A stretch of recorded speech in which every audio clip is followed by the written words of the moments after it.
but I'll still record to the cloud. Hey, what do you know? What do you say? Hello, Tommy, two times, two times. He says everything twice. Hey, I'm going to get the papers. Get the papers. How you doing? How you doing? Yeah. Hey, life is good. 10, right? Life's a 10, man. Couldn't get any better. Yeah, man. Well, it's good to be here with you. Another interesting week. And there's a theme that has emerged. And this is a reoccurring theme, but we can never talk enough about it because everybody can relate. And that Right? is change. Oh, the C word, Tommy. It's look at you're just gonna go sit there and throw out the C word. Can't even believe you. Yep. And not the stuff that falls into the vortex in your car down to the bottom, loose change. Mm-mm. No, we're talking about change, just change in general. Sometimes you Change. want to make change, sometimes you're Mhm. forced to have to adapt and change, and sometimes, oftentimes, we resist it ferociously. Ferociously. Why do we hold on to what we know? Changes. Mm, I mean, it great goes back song. the first talk about songs this morning, huh? It goes back to the first basic concept of homeostasis, right? Our brains want to be in the familiar. They want to go back to what they know. This is who we are. This is what we know. This is our surroundings, and I'm comfortable here in homeostasis. Yeah. And then we have to push our brains outside of that comfortability, and Hmm. it resists. Well, I think there's also a perceived level of suffering Hmm. Yeah, that we're going to have to experience anytime we make a change. And the perceived amount of suffering is way more than the actual amount of right, suffering, if at all. But the right, funny thing is that that's why we resist changing. We're creatures of comfort. We don't want to change. We've built right. up this level of comfort, and it took me forever to get here. Why do I Hmm. want to change it? Right. Well, here's why. Because when you're comfortable, you don't grow. I mean, simply put, if we are comfortable, when you're at home and it's 62 degrees inside or whatever, and you got the nice comfy blankets or comforters or whatever, it's called a comforter. And you're watching Netflix and you're just chilling and you got snacks. Do you need to change anything? No. No. But it's when you're uncomfortable that you're forced to make a change. And that's when we test our mettle. That's when we learn about ourselves. That's when we need to grow in a positive direction. So I'm not knocking comfort. I think that's very, very important. We need to Hmm. find comfort in things most of the time, but then we also need to challenge ourselves a little bit. How many of you out there feel stuck? Right? Ta-da. Yeah. And the Yeah. reason why we're stuck is because, well, in a large part, you're comfortable. Hmm. Marinate on that or let that marinate for a minute. Yeah. I mean, we get very comfortable in our lives. We get very sedentary. And, in my life, when I just sit and look around and I'm like, I'm pretty comfortable right now. I don't have any like challenges going on. That's when I like assert myself into doing something different. That's Hmm. when I like know that I'm ready to stretch my wings a little bit. Yeah. I think the biggest challenge is getting people to see, getting clients Hmm. that we have to see that you actually are comfortable. Because they come in, they're like, my life is a complete chaos, utter shambles, and I just hate everything about it. And then when you dissect things, you realize that, well, they have routines, maybe not the best. They have some maladaptive coping strategies for just life and times. And they're creating a whole lot of undue stress and anxiety in their lives based on the things that they're doing and how they're perceiving things. And so that's what makes it so wonderful to be a therapist, to get to point out that stuff in a helpful therapeutic way and to try to elicit some actual positive change. What would you like to be different? And if you want that to be different, here's potentially how you could get there. Why don't we try this? Yeah, no, absolutely. Um, the people make fun of us, Tom, because one of our favorite go-to lines is, "Tell me more about that." Yeah, Because they come in, my life's in shambles, and it's chaos. Well, tell me more about that. Tell me specifically exactly what is in chaos. yeah. Mhm. Well, I have a job where, it's not my favorite, but I make good money and it's easy and, not too many bumps in the road. Oh, Mhm. okay. Yeah. And, my relationship is, we have our ups and downs like everybody else, but it's going okay. All right. Okay. And, the kids are doing okay and, all right. And, Right. everything's so expensive, but, we're making it. Okay. Let's tell me about the shambles part. Yeah, right. And because chaos and shambles looks very different to a lot of different people, what some people can handle, others find the cause for alarm. And so, it's relative to the person. So, okay, let's discuss what your challenges are and what do you want to be different? How do you want to Mhm. change that? What have you tried before? That's another interesting thing, is because when you say, what have you tried before? Let's take meditation, for example, or maybe even journaling, right? Oh, I've tried that before. Okay, well, tell me Didn't about work. that. Well, I Hmm. wrote I wrote in my journal once. Right. And I didn't feel better, so I didn't do it again. Yeah, I tried to meditate and the dogs were barking and the dryer was buzzing and like my phone was blowing up and that's not going to work for me. Well, Hmm. Okay. mhm. If you've Right. tried to meditate in an area of low stimulation with no distractions and you've tried it for 4 weeks, several times a day, and then we can say, you know what, that probably doesn't work well for you. Right. Maybe try long walks. Maybe Hmm. you need like an active, moving meditation type of thing. Hmm. But if you've tried it one time, you don't That's have it. enough data.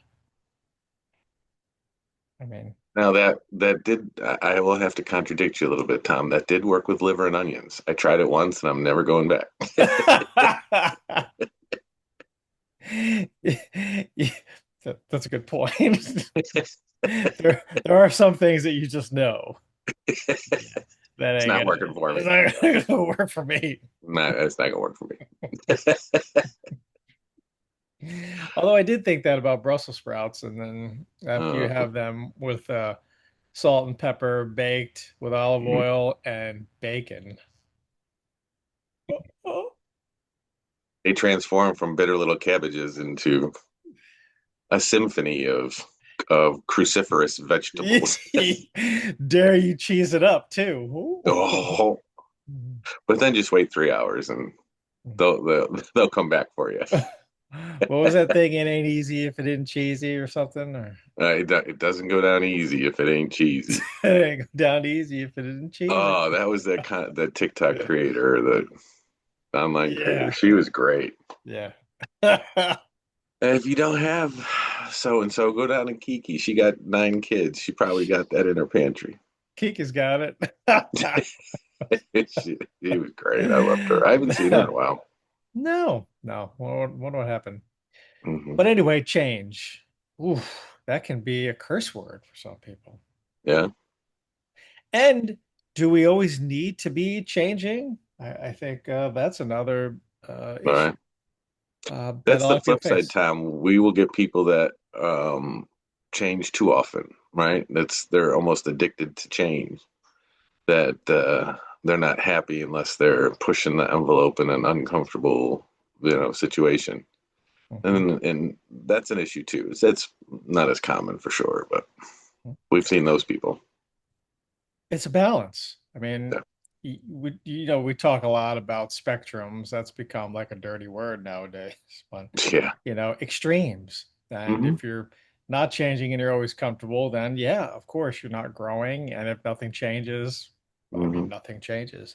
But if you're always changing everything, you're always changing the way you do things, I mean, that creates an environment of just, it's too much. It's too overwhelming. We've got to have a little bit of comfort. So we got to find a happy medium. And, recognizing yourself that it's almost human nature to resist change, right? We want to be, it's that whole concept of homeostasis, like I said. We want to return to normal. We want to have our baseline. It's our go-to, but Hmm. we need to challenge that and we can create a new homeostasis. Absolutely. Well, I think that becomes in a challenge, an issue. I was trying not to say challenge again, but when parents bring their kids in, I mean, when I say kids, I mean it could be from 8 all the way up to 17 kids, and they want to facilitate a change because what they want for their kid Mm, is not what's happening. Of course, they want the kid to be a superstar athlete and to do all their homework on time and to limit their screen time to 30 minutes a week. And they want all these things. They have all these expectations. And to do chores when asked, yes, sir, no, mm, ma'am, all that. And it's not happening because, that's the age, right, between teenage years where they're sort of bucking against the system and discovering who they are and testing the waters and trying to mm, figure things out. And so they bring their child into young adult into therapy and they want even demand change. And you know how it is when you're trying to force a change on anybody, there's going to be some resistance, especially during that stage of development. And so I have to roll with resistance and the ambivalence to change. I mean, we talked before about the stages of change and trying to help move somebody through those stages, but you got to kind of come in through the side door a little bit, and without sounding like you're the authority or you're aligned with their parents or you're just like everybody else, an adult in their right, life who's saying you need to do X, Y, and Z. I'm there to hold space for them, and if that takes 2 years, it takes 2 years. And I mm, know when we go out and spend money, we want something immediately fixed. That's our American way, and it just doesn't change. Just doesn't work like that, man. mm. And what's the motivation for change? What's the outcome? How am I going to think, feel? What's going to be different with the change and why am I doing it? A lot of Mhm. times when you said with kids or you and I have done some forensics work in time back in time and it's like I don't know, I don't want to be here. Okay. Right. Well, somebody does. So what's the motivation? What are you going to get just by doing this? Are you going to get your, parents off your back, your grandparents off your back, your parole officer off your back, the courts off your back? Right. Yeah. Who are you pleasing? And oh, along the way, you may learn something. Oh no. Hmm. Yeah. So change. It's a dirty word sometimes. Makes me It's what feel you pull all. out of your it's what you pull out of your couch cushions and buy a pizza once a six every 6 months. Mhm. That's that used to be the thing. It's not a thing anymore. I don't even No. have we don't use money anymore, do we? No, I can't even remember the last time that I have pulled out some change I've definitely used like actual paper money, but Mm, then the change just goes into the somewhere. vortex. It's like in the glove box or whatever. And you're just All like, right. oh, I'll keep that for tolls. All right. Yeah, we don't use change on tolls anymore. Remember that? Remember when you used to toss the change into the. Uh, Mhm. I remember trying to drop the Necco wafers into the toll booth because they would register as quarters back in the day. But those things broke easy, so you had to. Well done. Well done. Uh, and then I had an old roommate in college that had a little MG midget convertible, and that thing fit under the toll Oh yeah. gate. Phew. See So ya. uh, we would, yeah, Nice. yeah. Anyway, change, changes. Changes. Yeah. David Bowie. Good stuff. Yeah. Anyway, we change is inevitable. Change is part of life. The only constant in life is change. We have to adapt.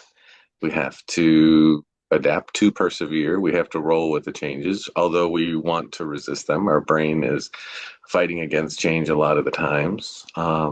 It's good for us, and that's where we grow. And you're right in the anticipatory pain of change is always worse than the actual, right? How many times have we lamented over having to do something different, a change in our life, and then we get through it and you're like, well, that wasn't bad at all. Right? I actually enjoyed that process. Yeah. Yeah. What I the feel what the good. hell? I feel stronger. I feel more Uh-huh. resilient. Mm. Mm-hmm. People are complimenting me. All right. Here's a Uh, brief little story because I really love it, and I think this is going to help, kind of illustrate, what we're after, adjacent to change.